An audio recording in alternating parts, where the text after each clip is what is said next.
प्रधानमंत्री नरेंद्र मोदी आज अरुणाचल प्रदेश पहुंचे। यहां ईटानगर में अरुणाचल के मुख्यमंत्री पेमा खांडू ने पीएम मोदी को उपहार देकर उनका स्वागत किया। बता दें, पीएम मोदी ने यहां सेला टनल का उद्घाटन किया। इसके अलावा उन्होंने पूर्वोत्तर में कई परियोजनाओं का उद्घाटन और आधारशिला रखी। इस कार्यक्रम में भारी संख्या में लोग एकत्रित हुए, जिन्हें संबोधित करते हुए पीएम मोदी ने कहा कि देश में एक ही आवाज आ रही है, अब की बार 400 पार। आप भी सुनिए। 2019 में यहीं से मैंने सेला टनल का शिलान्यास करने का काम किया था, याद है ना? 2019 में। और आज क्या हुआ? बन गया कि नहीं बन गया? बन गया कि नहीं बन गया? क्या इसको गारंटी कहते हैं कि नहीं कहते हैं? ये गारंटी पक्की गारंटी है कि नहीं है? देखिए, 2019 में ही डोनी पोलो एयरपोर्ट का भी शिलान्यास मैंने किया था। आज ये एयरपोर्ट शानदार सेवाएं दे रहा है कि नहीं दे रहा है? अब बताइए, अगर मैंने 2019 में किया ना तो कुछ लोगों को लगता था कि मोदी तो चुनाव के लिए कर रहा है। बताइए, मैंने चुनाव के लिए किया था कि आपके लिए किया था? अरुणाचल के लिए किया था नहीं किया था?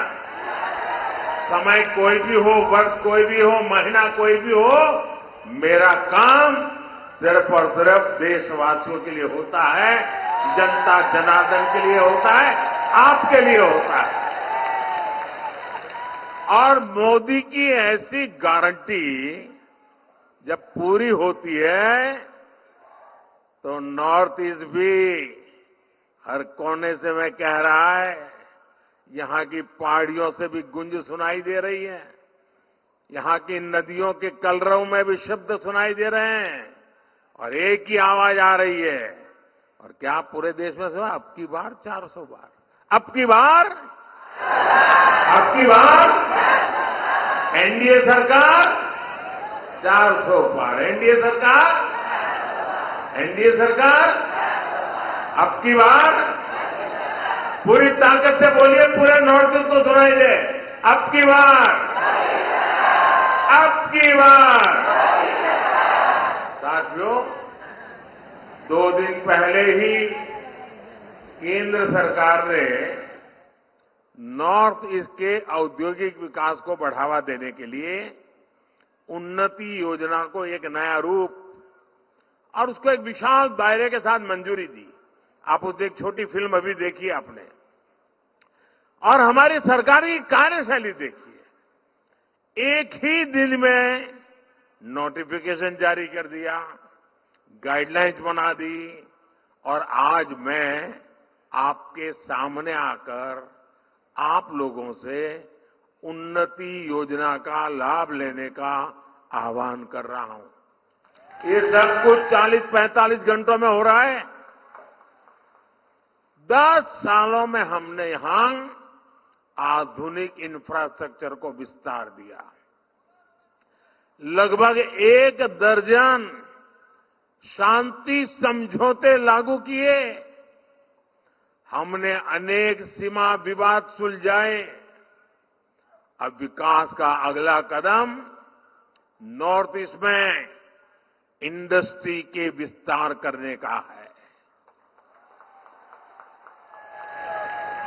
10,000 करोड़ रुपए की उन्नति योजना नॉर्थ ईस्ट में निवेश और नौकरियों की नई संभावना लेकर आएगी।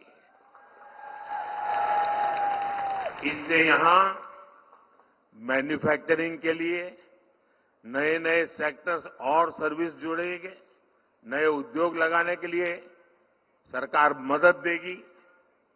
मेरा पूरा जोर इस बात पर रहा है कि इस बार इससे स्टार्टअप्स, नई टेक्नोलॉजी, होम स्टे, टूरिज्म, ऐसे अनेक क्षेत्रों में जो युवा हमारे आना चाहते हैं, मैं उन नौजवानों को पूरा सपोर्ट करने की गारंटी देता हूं।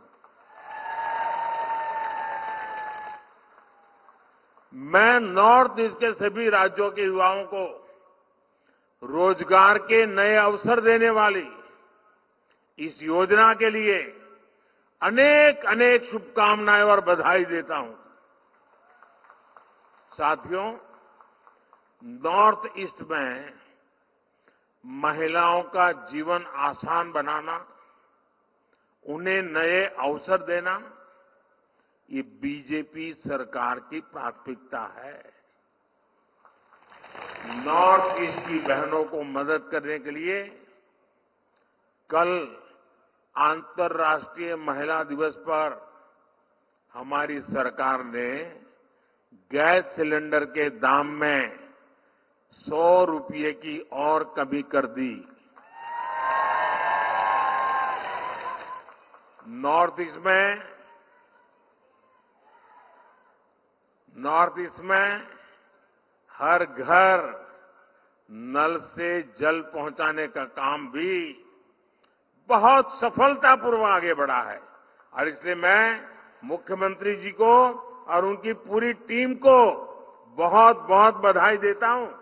और आप देखिए, आज अनेक विकास के कामों में नॉर्थ ईस्ट, हमारा अरुणाचल पूरे देश में टॉप कर रहा है। बताइए, पहले तो मान लिया था यार यहां तो सब आखिरी में होगा। आज जैसे सूरज की किरण पहले आती नहीं, वैसे विकास के काम भी सबसे पहले यहां होने लग गए हैं।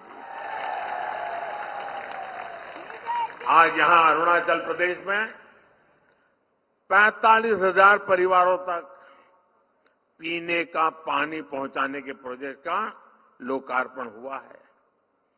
अमृत सरोवर अभियान के तहत भी यहां अनेक सरोवर बनाए गए हैं। हमारी सरकार ने गांव की बहनों को लखपति दीदी बनाने का भी बहुत बड़ा अभियान चलाया है। इसके तहत स्वयं सहायता समूहों से जुड़ी नॉर्थ ईस्ट की हजारों बहनें लखपति दीदी बन चुकी है। अब हमारा लक्ष्य देश में 3 करोड़ बहनों को लखपति दीदी बनाने का है। इसका भी बड़ा फायदा नॉर्थ ईस्ट की महिलाओं को होगा, बहनों बेटियों को होगा। साथियों, भाजपा सरकार के इन प्रयासों के बीच कांग्रेस और इंडी गठबंधन क्या करते रहते हैं, ये आप अच्छी तरह जानते हो वो लोग क्या कर रहे हैं।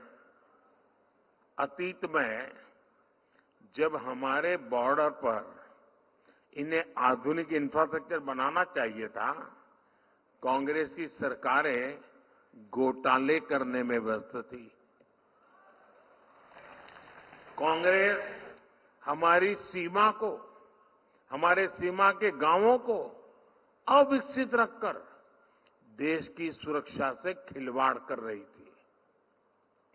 अपनी ही सेना को कमजोर रखना, अपने ही लोगों को सुविधा और समृद्धि से वंचित रखना, यही कांग्रेस के कार्य करने का तरीका है, यही उनकी नीति है, यही उनकी रीति है।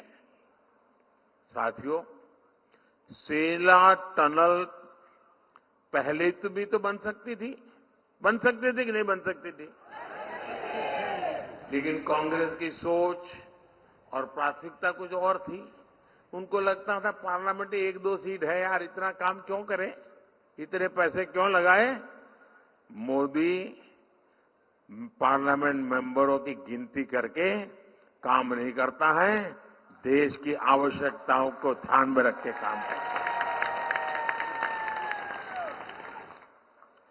केंद्र में मजबूत और राष्ट्रहित को प्राथमिकता देने वाली सरकार ने 13,000 फीट की ऊंचाई पर, मैं तो देश के नौजवानों को कहूंगा कि इस टनल को देखने के लिए आना चाहिए।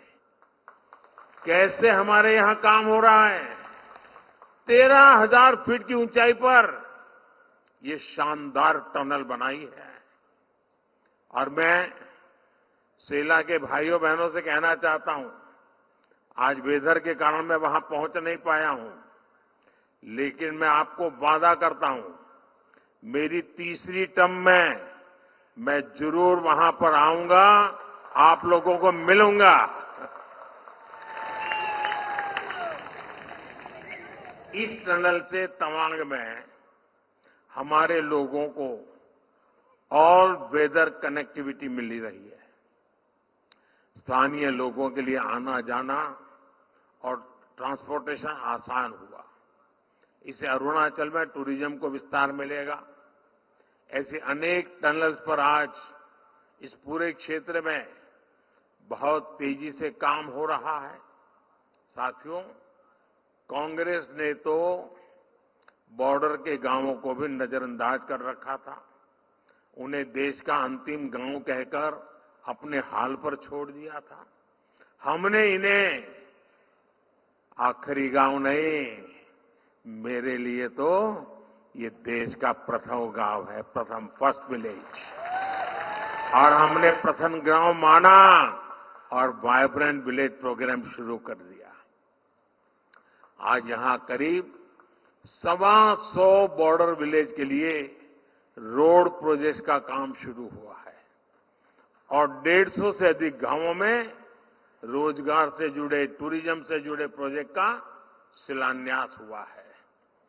ट्राइब्स में भी जो सबसे पिछड़ी जनजातियां हैं, उनके विकास के लिए भी पहली बार हमने पीएम जनमन योजना बनाई है। आज मणिपुर में ऐसी जनजातियों की बस्तियों में आंगनवाड़ी सेंटर्स का शिलान्यास किया गया है। त्रिपुरा के साबरूम लैंड पोर्ट के शुरू होने से नॉर्थ ईस्ट को एक नया ट्रांजिट रूट मिलेगा, व्यापार कारोबार आसान होगा। साथियों, कनेक्टिविटी और बिजली ये ऐसे काम है जो जीवन भी आसान बनाते हैं और कारोबार भी आसान बनाते हैं। आजादी के बाद से लेकर 2014 तक नॉर्थ ईस्ट में, यह आंकड़ा याद रखिए, नॉर्थ ईस्ट में 10,000 किलोमीटर नेशनल हाईवे बनाए गए थे, यानी 7 दशक में। जबकि बीते 10 वर्षों में, सिर्फ 10 वर्षों में 6,000 किलोमीटर से अधिक नेशनल हाईवे बनाए गए हैं। जितना काम 7 दशक में हुआ, उतना मैंने 1 दशक में करीब करीब किए दिया है। ब्यूरो रिपोर्ट, इंडिया पब्लिक खबर। फिलहाल के लिए इस खबर में बस इतना ही। देश और दुनिया की ऐसी तमाम बड़ी खबरों के लिए हमारी YouTube चैनल को सब्सक्राइब करें और बने रहें इंडिया पब्लिक खबर के साथ।